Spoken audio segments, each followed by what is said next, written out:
Rule 1. Nobody tells you the first rule at the beginning, not really, because you have to lose money to learn it the hard way. And by the time you've learned it, the lesson has already cost you something. Never explain your net worth to someone who hasn't asked twice, because the first time is almost always curiosity. Harmless, forgettable, the kind of question that disappears the moment the conversation moves on. The second time is positioning, and rich people learn to hear the difference before the second question even finishes leaving someone's mouth. You watch it happen at a dinner table once you're actually in the room where it happens. Someone asks what you do for a living, casual enough, and then asks what that pays, phrased like small talk, like it's just another detail in an ordinary conversation. The person across from them doesn't answer the second question directly. They change the subject with a smile so smooth you'd miss it entirely if you weren't already watching for it. Already trained to notice the pivot. That smile is a skill, and nobody teaches it in school. Nobody hands you a manual for it. You learn it slowly, painfully, by getting burned once, by telling the wrong person the wrong number at the wrong time, and then watching quietly what they did with that information for the next 6 months of your relationship. Rule 2. The moment people know what you have, they stop seeing you, the actual person, and start seeing your money standing where you used to stand in their mind. And once that shift happens, it rarely reverses itself completely, no matter how much time passes afterward. Rule 2. Never be the smartest person financing your own excitement, because excitement is a terrible advisor, no matter how convincing it sounds in the moment. The room full of people telling you an idea is genius is the room where you lose the most money quietly, without anyone raising their voice or admitting fault. Real wealth doesn't chase applause into a decision, no matter how loud that applause gets. It waits for the room to go quiet, waits for the excitement to drain out completely, and only then asks the boring question nobody wants to ask at a party. What happens if this fails completely, not partially, not gracefully, but completely? You notice this pattern at gatherings if you pay close enough attention. Someone pitches an investment with a glass of wine in hand, animated, confident, and everyone nods along, caught in the current of shared enthusiasm that feels almost physical in the room. One person in the corner, usually quiet until this exact moment, asks a single, unglamorous question about downside risk. The room goes cold for a second, just a second, before the conversation limps forward again. That person in the corner is usually the wealthiest one there, and the silence that follows their question is the actual lesson of the evening, not the pitch that came before it, not the excitement that surrounded it. Rule 3. Excitement is expensive, more expensive than almost anything else you'll ever purchase, and the people who stay rich are the ones who learn to distrust their own enthusiasm long before it had the chance to cost them everything. Rule 3. Never let your lifestyle learn how much you actually make, because lifestyles are quick studies and terrible secret keepers. This isn't about hiding money from anyone. It's about starving a leak before it has the chance to become a flood that sweeps through everything you've built. The moment your spending learns your income, it adjusts to match it, quietly, methodically, without ever asking your permission first, and you wake up years later working exactly as hard for a life that feels precisely as tight as the one you had before all the raises started arriving. You see this play out constantly in people who cross a threshold, 6 figures, then 7, and somehow still feel behind no matter how many zeros accumulate. Not because the number itself failed them in any measurable way, because they let the number quietly redecorate every single room in their life before they'd actually decided what they wanted those rooms to hold in the first place. The car changes first, always first, then the house changes, then the vacations get longer, further, more elaborate. Each upgrade justified perfectly in its own isolated moment, and yet each one quietly resetting the floor beneath their feet without them ever noticing the shift. Rule 4. The goal was never to spend like you're rich, flashy, and loud about it. It was always to live like you're still building something, long after the world has already decided you've arrived. Rule 4. Silence is a financial strategy in its own right, not simply a personality trait some people happen to have. The wealthiest person in any given room is rarely the loudest one occupying it, rarely the one commanding attention through volume alone. Loud is reserved for people still trying to convince someone, themselves included, most painfully themselves, that they've truly made it. Quiet belongs to people who stopped needing an audience for their bank account a very long time ago, who found something else worth their attention entirely. You learn this slowly, by watching closely who actually asks for advice versus who gives it out, unprompted, uninvited, at every available opportunity. The person constantly explaining their portfolio at parties, unprompted, is usually managing something fragile underneath, something propped up almost entirely by the story they keep telling about it. The person who deflects the question entirely, who redirects the conversation back toward your life instead of theirs, has usually built something sturdy enough that it simply doesn't require narration to feel real. Sturdy things rarely need witnesses to confirm their existence. Fragile things perform for witnesses constantly, desperately, almost involuntarily. Rule 5. If someone needs you to know exactly how rich they are, that need itself is the actual information worth paying attention to, not the specific number they're trying to hand you across the table. Rule 5. Never negotiate from a position that reveals you need the outcome more than the other side does, because that single revelation changes everything that follows. The instant the other side senses even a flicker of urgency in you, the numbers shift against you without a single word being said differently, without any visible change in the conversation itself. Rich people negotiate slowly, sometimes uncomfortably, almost unbearably slowly, because patience turns out to be the only form of leverage that costs absolutely nothing and yet moves practically everything in the room. This shows up in rooms you wouldn't expect it to matter. Buying a car on a Saturday afternoon, closing a business deal after months of back and forth, even splitting an inheritance among people who used to trust each other completely. The person willing to walk away, or at least willing to convincingly look like they could walk away without flinching, holds the entire room without ever raising their voice above a normal conversational tone. The person who needs the yes gives themselves away in small, almost invisible tells, in the speed of their response, in how quickly they rush to fill a silence that was never actually meant to be filled by them. Silence in a negotiation isn't emptiness waiting to be occupied. It's a held breath that the other side eventually has to be the one to break first. Rule 6. Whoever needs the deal less controls the deal entirely, completely, from start to finish. And almost nobody is ever taught this directly until they've already lost real money, learning it the hard, expensive way, usually more than once before it finally sinks in for good. Rule 6. Family and money simply don't mix casually, no matter how much anyone wishes otherwise, and pretending they do is precisely how fortunes quietly disappear within a single generation.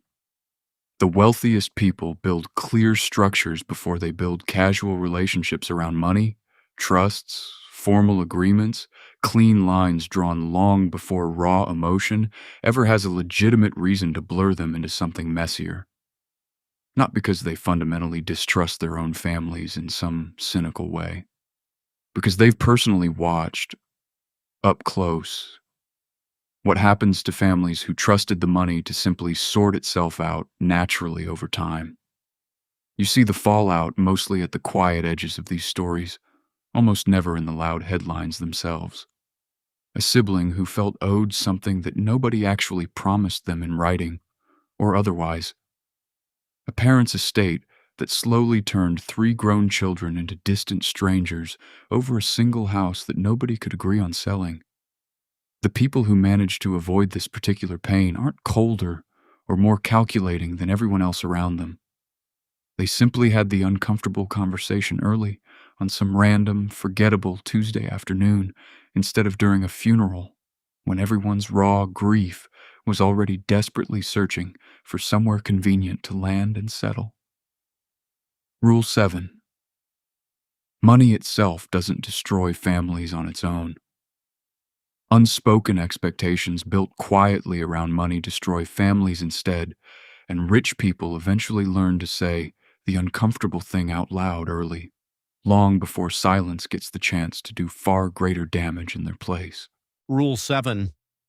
Nobody wealthy ever got there without being willing to look conspicuously poor for far longer than made any sense to everyone watching them from the outside. The version of you that reinvests instead of upgrading looks, from a casual outside glance, exactly like someone who simply isn't doing particularly well for himself.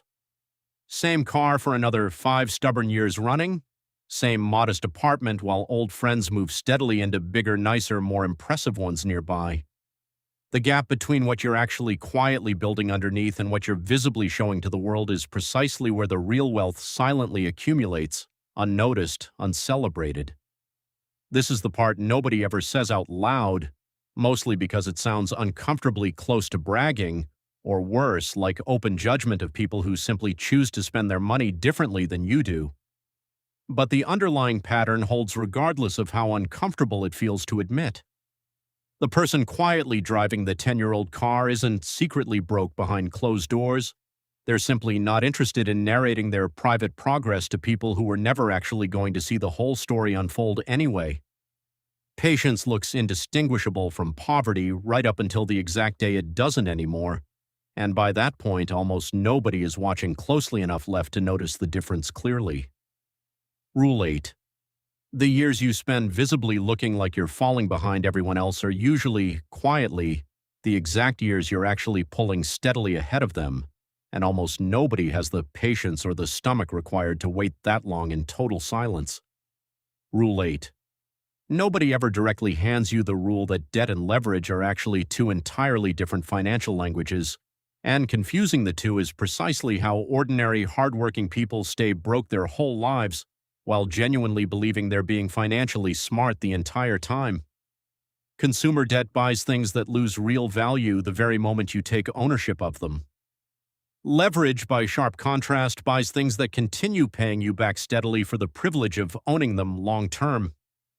The wealthy learned early on to ask which of these two sentences a given loan actually belongs to before ever signing anything binding, and the ones who skip that step usually learn the difference once, expensively, painfully, and never forget the lesson again afterward. You see this exact confusion absolutely everywhere once you finally know precisely what to look for. Someone finances a flashy car they genuinely can't afford, outright and proudly calls it building credit for the future. Someone else borrows steadily against an asset that actively generates income and calls it the exact same word, debt, when it's functioning in a completely different way inside their financial life. The wealthy don't simply avoid debt altogether out of fear, they interrogate it carefully, asking precisely what it's actually doing for them before ever agreeing to carry its weight forward for the next several long years. Rule 9. Not all borrowed money is remotely the same animal underneath the surface, and mistaking one kind for the other is one of the quietest, most invisible ways people work incredibly hard their entire lives without ever building anything that meaningfully outlasts them. Rule 9. The tax return, more than almost anything else, is where real wealth actually gets quietly built or steadily lost over time, not the salary itself sitting at the top of the page. Rich people genuinely spend more time with their accountant than they ever spend with their financial advisor, because the money you actually manage to keep matters far more than the money you technically make once you cross a certain meaningful threshold. This isn't loophole hunting in any shady sense, nor is it remotely close to illegal activity of any kind. It's simply structure, careful timing, and knowing precisely which accounts exist long before you ever actually need them. Nobody bothers teaching this in a classroom setting because it simply isn't glamorous enough to hold anyone's attention for long. It's tedious spreadsheets and firm deadlines and dry conversations that happen quietly every January, not champagne moments that anyone bothers posting online for others to admire.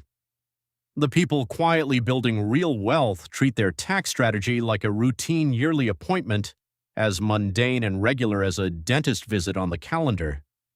Everyone else treats the exact same task like a frantic scramble every single April, And that specific difference alone compounds steadily into a gap that most people never even notice forming underneath them. Rule 10: the number printed on your paycheck is merely a headline, nothing more. The number remaining after the government quietly takes its share is the actual story underneath, and almost nobody bothers editing that particular story on purpose. Rule 10. Never mistake simple access for genuine friendship, especially once you happen to have something that other people visibly want from you. Wealth attracts a very specific kind of warmth, precisely the kind that conveniently shows up right when you're useful to someone and just as conveniently disappears the exact moment you stop being useful to them. Rich people learn, often painfully, to run a quiet, informal test on every new relationship that enters their life, not out of raw paranoia, but out of hard-earned pattern recognition built slowly over time. Would this particular person still genuinely be here if I suddenly had absolutely nothing left to offer them? You watch this quiet test play out in real time constantly. If you're actually paying close attention to the details, someone becomes suddenly, conveniently available the exact same week a promotion gets publicly announced. Someone else vanishes entirely the moment a business quietly fails, only to resurface again the instant it visibly recovers and starts thriving once more. The wealthy never announce this ongoing test to anyone directly. They simply quietly categorize people over time by how they genuinely behave in the total absence of usefulness, and they build their actual, trusted inner circle from whoever manages to pass that test without ever knowing they were being measured at all. Rule 11. Money reveals people's true character far faster than time alone ever could, and the people who genuinely stay close after the usefulness fades away completely are the only ones ultimately worth keeping near you. Somewhere right now, at this very moment, someone is carefully explaining their exact salary to a person who only ever asked once, simply to see where the line was drawn. Somewhere else entirely, someone else is staying deliberately quiet all the way through a pitch that has an entire dinner table leaning forward eagerly. They think, mistakenly, that this has always been about the money itself. It never was. It's always been, quietly, entirely, about who understood the underlying rule early enough in life to never actually need to say it out loud to anyone at all.